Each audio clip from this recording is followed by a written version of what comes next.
use the home construction spreadsheet that helps you to organize building a home and has a step-by-step checklist. Now we're moving to part 3 of this series. So this one is job site facilities. So you can see 2650 is here. Now if I come down here, you can see job site facilities right in this area, and you can see the total where it's coming from. It's right here, 2650. But these are the details of each item that are included in that. So you've got project phone.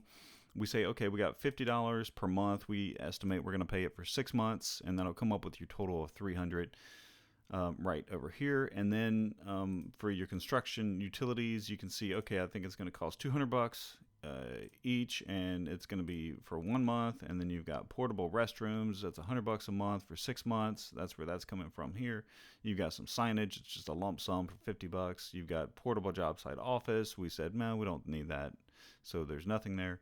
Dumpster, we say $250 a month, 6 months. That's where that $1,500 is coming from. So that's where this total is coming from here. Then when you move over to the cost pie chart down here at the bottom, you can see that you've got job site facilities right over here. This is the slice of cost that is costing us for this project. And then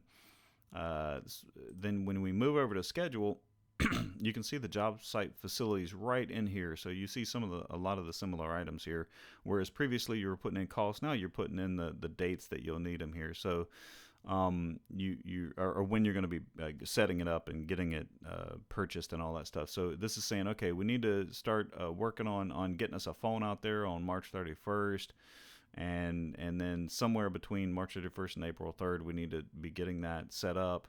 Construction, and by the way, when we run right across here, we can find project phone is right here. So this is graphically showing us those dates. So March 31st through April 3rd. So that's where this is showing us where that's happening over here graphically. But then when we go to construction utilities, this is happening right in here. So that's March 31st through the April 3rd, and then there's the duration there. And then again, if you need help with controlling steps and what does this mean and all that, go watch the part 1. This kind of runs through that and how this works over here. Then you got the portable restrooms. You can set those up around these dates right here. The signage, you can get that going. Portable job site office, get that going as well. All right, and then once you've got all of these set up and the dates set up, then you can move over to the step-by-step checklist. And this is organized a little bit differently because, like, for example, it doesn't say job site facilities necessarily per se. It just has some of the items in here. So, for example, you can see right here it says get phone, and it says, okay, who's responsible for that? This is the general contractor is responsible for that. And then you've got what date he needs to be getting that. It's March 31st.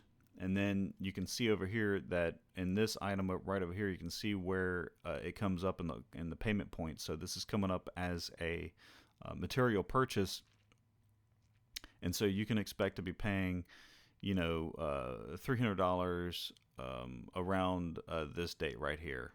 Okay, now for that one, that just lumps it into all together there for March 31st. It just puts it all right there. Okay. Then you can see for the dumpster that, again, it's also March 31st, and it's assuming, okay, you're going to pay the dumpster company $1,500 on this day on March 31st, somewhere in that area. All right. So it helps you to understand, okay, how much are you going to pay people and when are you going to pay them? And that also helps with the draw schedule that you see right over here. All right, so that's all for this part.